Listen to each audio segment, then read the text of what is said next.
Hey, it's Tucker Carlson. Let's say you wanted to control a country.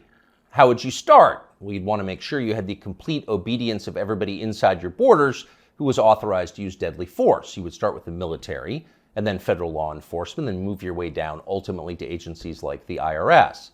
Controlling the guns would be a top priority for you if you ever wanted to go dictatorial, if you wanted to be baby doc.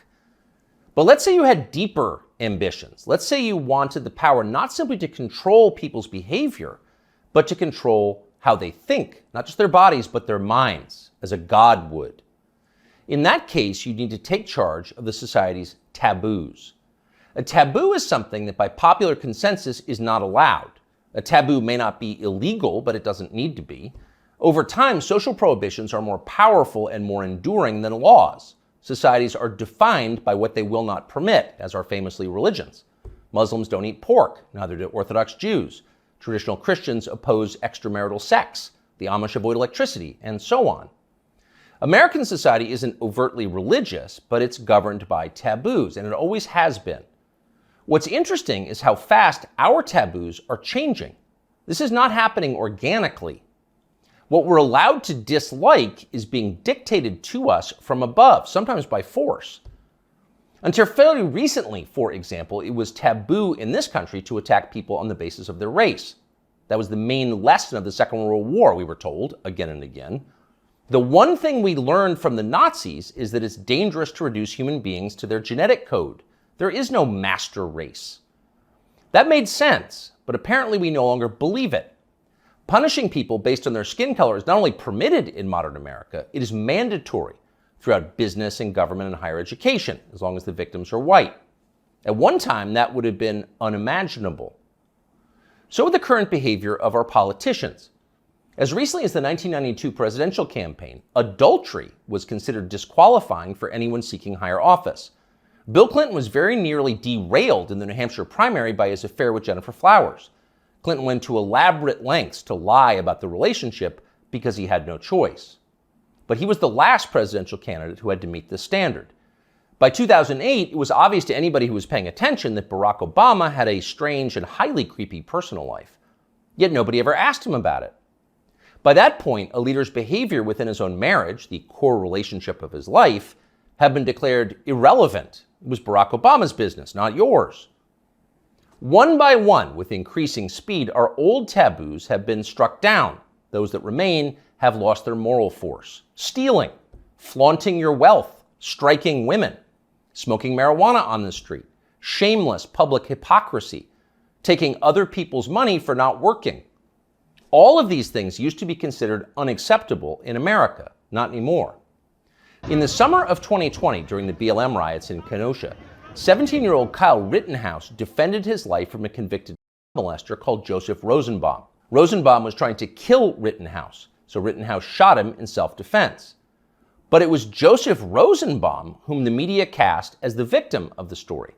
Kyle Rittenhouse, meanwhile, an underage boy fending off violence from a molester, was denounced as the villain. Ultimately, he was indicted for murder. One of the things that this tells us is the people who run our country no longer see molesters as the worst among us.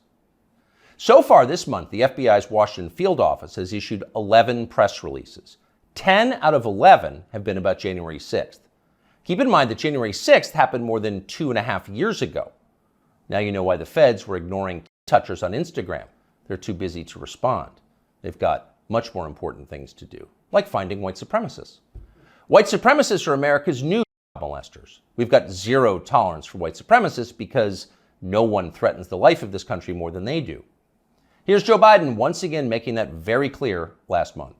To stand up against the poison of white supremacy, as I did my inaugural address, to single out as the most dangerous terrorist threat to our homeland is white supremacy.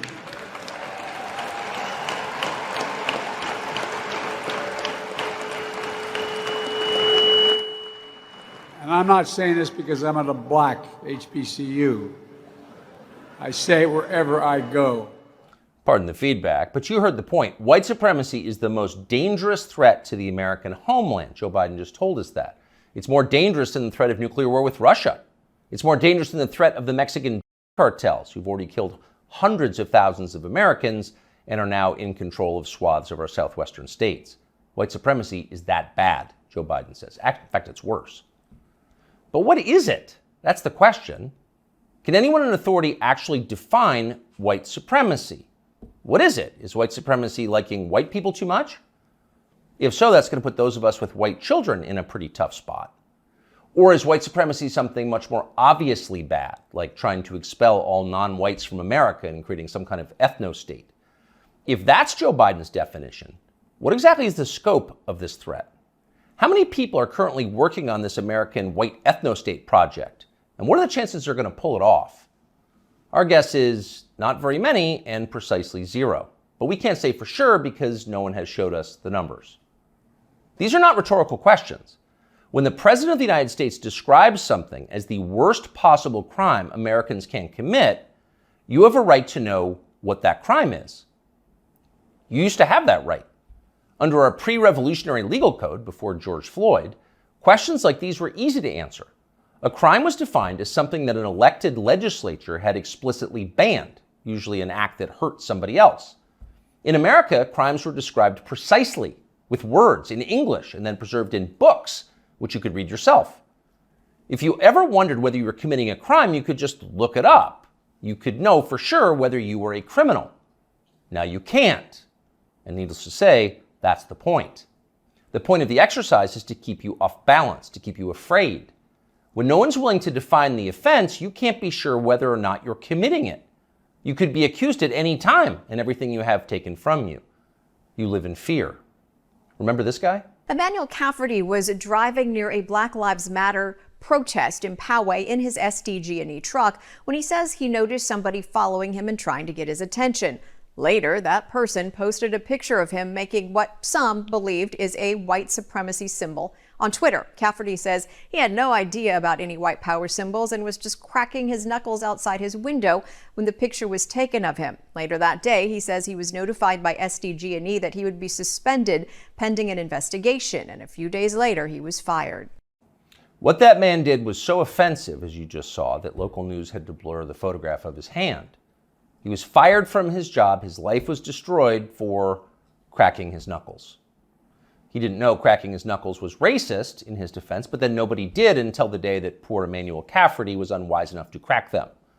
When a crime has no definition, anyone can be guilty of it. It's hard to relax in a country like that. The old system was better. Government operated on the basis of laws, not amorphous moral terror. Politicians couldn't accuse you of something they couldn't define. The legal code was straightforward. Molestation was a crime. Having unfashionable opinions was not. Outside of the public sphere, the population mostly governed itself, as it does in every society, and used taboos to do it.